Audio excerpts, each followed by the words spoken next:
Hello everybody, welcome back to It's Current Year for a fan submission today sent in by Mario, who you might know better as Big Yoshi. I know him as Flying Taco, XMT clanmate of mine. He's playing Nagarythe and a real big cavalry faction, list today up against Lunacy, who is playing the Greenskins. We'll go through Lunacy's force quick. Morgul's Mangy Marauders and Spider Riders on this flank. On the other flank, we have some Wolf Rider Archers as well as some more Spider Riders. We have some Goblins up in the front ranks. We have the Night Goblin ROI, the 8 peak Loonies, obviously with their Fanatic Charge and Unbreakable. Orc Boys bringing up the second rank behind them, 4 units of Orc Boys as well as some Big Uns. And then in the back, we've got a bunch of Pigs. Orc Boar Boys, 3 of them. Very cost-effective cavalry. Armor piercing, pretty slow, but they did get a slight speed buff recently. And yeah, for 650 gold, I mean, they're not world beaters, but they are just, very cheap and very, very nasty. We have a Goblin Big Boss over here coming in on a Wolf with, they needs stabbing for the debuffing. Okay, very fast, nice assassination tool. We also have the Great Goblin Shaman on the Catchweb Spider Shrine. And he is coming in with Don't Even Try It, Crown of Command for the Unbreakable, as well as Arcane Conduit, Gork will Fix It, Vindictive Glare. Nice Lord choice just generally, and in this matchup, quite nice. Vindictive Glare, good for busting down some single entities that have not a lot of armor generally. You might see Alariel here. Good for knocking her out of the sky. We also have the River Troll Hag coming in with Just Spirit Leech and Mither. So for Taco's force on the other side of the battlefield, it's a Nagarythe list, and it's a very hit and run list, quite thematic. Got a couple of units of Illyrian Reavers, a couple of the Archer Reavers out the front, as well as 2 Spears, and 4 units of Silverhelms behind them. Hasn't gone with the shields today. Out the front, we have 2 units of Shadow Walkers, the Nagarythe unique unit. Obviously, pretty good combat stats, poisoned attacks, and just, very high damage dealing. Very good range, very nasty unit. I would love for these guys to not be locked to the Nagarythe faction, but what can you do? Behind them, we have just 1 unit of Spearmen, a couple of Chevrons pumped into them, as well as some Dragon Princes with the nice black color scheme, just bringing up the rear here, bit of a hard hitter. And in the sky, leading the force, we have an Archmage of Metal, Final Transmutation, Searing Doom, and Armor of the Stars. So she's going to do a bit of do a few drive-bys with the Searing Doom, possibly get a Final Transmutation off if the opportunity arises. And I do spy a little unit of Forest Goblin Spider Riders in each of the corners. So some cheeky Vanguard play here from Lunacy. So it's going to get underway fairly quickly. We're going to see the Illyrian Reavers start teeing off, shooting into the Orc Boys. Probably not the ideal target, but look at that first volley off from the Shadow Walkers, doing a ton of damage to the River Troll Hag. She does have some missile resistance, but she's quite lightly armored with only 50 armor. And like I said, 28 missile strength on the Shadow Warriors, I believe, plus poison, so going to tag her a little bit. And she's doing a ton of damage, doing a real ton of work. So targeting now into the 8 peak Loonies, which is actually quite a good decision, because if you can put some damage into them and possibly strip some numbers off before combat starts, it may prevent their Fanatic cast, or you may limit them to only 1. So good to get some damage in there ahead of time and just do a bit of troubleshooting in that way. So the Reaver Archers will obviously outrange the Forest Goblin Spider Riders and the Mangy Marauders quite significantly, so they're going to have a slight advantage there. Likewise, the Shadow Walkers, one volley from a unit of Shadow Walkers can do a ton of damage to Forest Goblin, to Greenskin Skirmish Cav. And we're seeing some nice cycle charging coming in here. The Orc Boys can stand up to it. They've got a decent HP pool. Not losing too many models, but starting to get a little bit surrounded here, these Orc Boys, and not going to have anywhere to really pull away from now. And we might be able to even just reset the charge bonus, bring this unit of Illyrian Reavers in as well. Night Goblin ROI is coming up now. Now here we see a nice pit fight being formed around the Dragon Princes, and in comes a massive Final Transmutation up Overcast, as you'd expect, and we see a fair bit of damage going into the Spider Riders here. The Goblin Great Shaman on the Spider, rather. Orc Boys, Boar Boy, Boar Boys, and it might come at the expense of the Dragon Princes, but that was no doubt a lot of damage. If we can go and find the where the Archmage is over here. 38 kills on her at the moment, but we see from that one cast, 820 value. She may be able to get another minor cast down, but there are Searing Dooms as well. The backline here going quite well for the High Elves. These Boar Boys are going to be chased off, and these big ones are really, they've got some good targets, but they're just going to struggle to really catch them and do much. The Shadow Walkers are pretty much going to be able to kite this entire force. I mean, even the Boar Boys, when they're poisoned, aren't super fast, and they're taking a lot of fire in from the Shadow Walkers now turning their attention on them. I think the Shadow Walkers are actually trying to snipe out the giant River Troll Hag.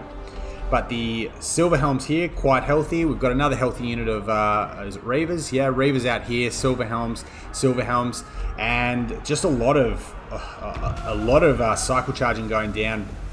A couple of Spirit Leeches are going to maybe pick off a few Illyrian Reavers, but the Orcs, with the amount of just bodies they have, you know, Orc Boys obviously have a pretty good HP pool, over 7k health, and they can probably soak up a lot of this ammunition, and in the late game, maybe turn the tide back in their direction. But there's War going down. I was just about to say, we haven't seen a War yet, but that will be the first War, and the Dragon Princes here just providing a bit of a screen for these Silver Helms to get out of the fight. These Dragon Princes are pretty much on death's door. No healing in this list, obviously, so not much to be done for them. They're going to sell their lives and hold up the Goblin Big Boss. But the Silver Helms have just been absolutely everywhere, it seems. He did have 4 units of them. These Boar Boys are going to be routed off. I dare say they may not rally with the amount of damage they've taken. Spirit Leeches, again, good on Elven Cavalry because it will kill models. You can see here every tick that goes down is pretty much picking off a model or two. So even with healing, obviously there's only so much you can do to fix that once you've actually lost the models. And we do see some Silver Helms here being routed off by the Loon cast from the AP Loonies. They may get another one, but they're struggling just to probably get the ability on cooldown now that this whole fight is being fought basically a run and gun by the High Elves. The Shadow Walkers here have been caught by the Forest Goblin Spider Rider Archers, but again, they've got pretty good stats. They'll probably actually win that with a counter charge, and with a little bit of Overwatch fire over here from this unit of Shadow Walkers and some Illyrian Reavers and or Silver Helms coming in to, no, 2 units of, one unit of Illyrian Reavers, 1 unit of Silver Helms coming in to provide a bit of an assist. Those Shadow Walkers are going to live to kite another day, and they've still got a little bit of ammo left, and by the time they're going to be pressed into combat just by, you know, running out of ammo, I dare say a lot of this Greenskin force is going to be weak enough for them to probably handle reasonably efficiently. Illyrian Reavers out here with the Archer variant still have quite a lot of ammo left as well. I think these ones did rout in the early game, so still have 11 shots here as, to make use of as best they can. But the single entities at the moment, aside from maybe the River Troll Hag, who maybe has got a little bit of time now to do some regenning, are pretty healthy. And there's nothing that really, aside from maybe cycle charging and getting sort of morale penalties with the Silver Helms, there's not a ton that's really going to excel at killing the Spider Shaman here. So yeah, over 6k health still. River Troll Hag will just be regenning slowly as Lunacy does sort of re-establish his battle lines over here. The Goblin Big Boss doesn't have a lot of good targets, no foot characters for him to snipe, but he may be able to, if the Archmage of Metal drops down, get a few hits in and potentially rout her. But yeah, with Taco able to fulfill the attacking order here, we may put it just on a slight fast play, as it looks like, as he's well and truly entitled to do. Taco is going to make use of his ammo as best he can. Probably wants to finish off the River Troll Hag if he's able to, and then maybe get shots into these Night Goblins. You don't want a a nasty little Loon cast wrecking your A one day once the sort of pit fight does start, once the ammo's expended. So the Greenskin Skirmish Cav has pretty much few volleys here on the Spider Rider, 6 volleys here still, but they're just getting outranged and just peppered by everything here. And lo and behold, these spearmen are still in the fight. They have lost a fair few of their number, but they're still going strong. And we just see arrows will be clattering into the hide of the Goblin Great Shaman. Again, we may just need to put it on a bit of a fast play here as the two players, as Taco expends ammunition and Lunacy does try and push an engagement as best he can. Another final transmutation going down. That looked like it may have been an overcast. So that's two overcast final transmutations, making good use of the Arcane Conduit here. And a lot of damage going down. Hasn't hit any of the single entities, which is probably what's holding the balance of power together at the moment for the Greenskins. It is slightly in the High Elf's favour. But we see now, obviously, the Shadow Walkers out of ammunition. A great Vindictive Glare cast going down. And this is probably why the Archmage has kept so much distance for the battle so far. You saw how much damage. I mean, she was basically full health. I think she'd taken a few arrows early in the game, and one Vindictive Glare has taken her down to 700 HP. She should rally. She should be able to stabilize, particularly now that she's got herself out of the fight. But this is what I mean. The Greenskins forced to just weather the storm a little bit. Now, do they have enough to take the game now that the fighting has been forced due to the ammo being expended? As we see another Vindictive Glare going down. I dare say she will rout again, but at least she is alive. And Armor of the Stars pop in, probably a little bit too late. She definitely wasn't unspottable there because she's certainly been made to pay for her pluckiness up in the air. Giant River Troll Hag, this is a big pickup for Taco. She's going to be escorted off the battlefield. And there are a couple of units just idling out here. A nearly full health unit of Silverhelms, which could be very impactful in the late game. Some Reaver Archers coming in, and you've seen them on the channel before and know how I feel about them. Looks like they have lost martial prowess, but they still have reasonable stats. They're still a good late game cycle charger. They have good stats for a hybrid or a skirmish cav unit. Even before they've used their ammunition.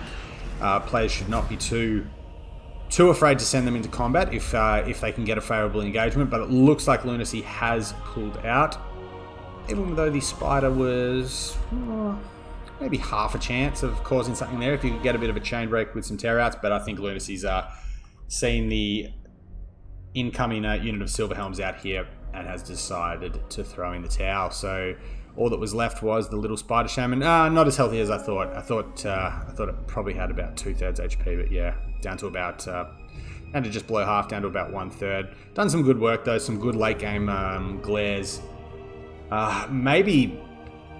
Well, the Archmage has probably done her work. So aside from the Lord Lost penalty, probably wasn't as impactful as potentially an early game snipe of the Archmage, but still got some decent value nevertheless. Goblin Big Boss just didn't really have a good target. I mean, he can chip away at the cavalry units and probably kill models with all his attack, but what he really wants a spellcaster or something like that, a horse character, someone to just bully with they need stabbing. So he didn't really have a lot to do there. Got some good spirit leeches from the River Troll Hags. Probably got a few mothers off. Don't know if I caught them, but yeah, she took a lot of damage, soaked up a lot of ammunition from those Shadow Walkers. Goblins die, which is what goblins do. Biggins, plenty of good targets here for the Biggins, as we said earlier, but just struggled to catch them. Struggled to really make good on that anti-large bonus, and probably just got kited around in the end. Orc Boys, just a good meat shield unit, and the Fanatic casts on the 8-pick loonies weren't really able to have any good targets here. Still a good unit though. They're unbreakable, very sticky, very hard to deal with. Both units of Spider Rider have done nothing despite their deep vanguard, and even the pigs. I think they were just with the amount of cavalry from the High Elves here. Probably once a charge order got queued up, they got dragged out of position and then counter-charged by another unit. So they do have a decent charge bonus. I think about 50 or high 40s. But when they don't get that off, their stats are pretty garbage. They do have decent HP pools and some armor, but I think they're something like 22 or 23 melee defense. So they do take a lot of damage in any engagement that's not sort of favourable for them. Skirmish Cav was fairly well dealt with. Obviously, there's a fair bit of range here. The Shadow Walkers in particular, really, yeah, like I said, I wish they weren't locked behind a Nagarythe.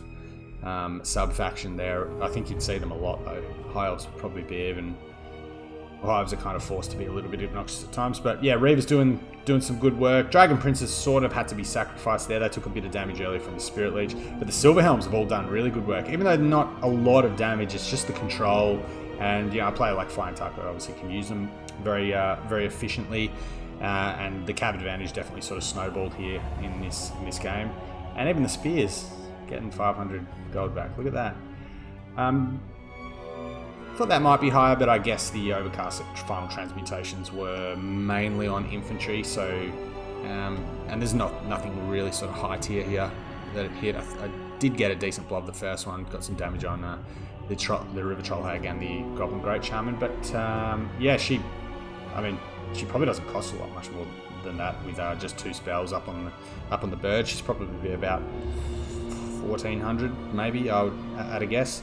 But yeah, thank you for allowing me to cast this to Taco. A good win, and always cool when...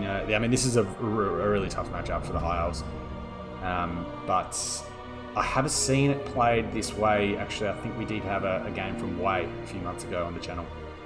Similarly using Shadow Walkers here, so maybe Nagarythe is the key to turning this matchup somewhat...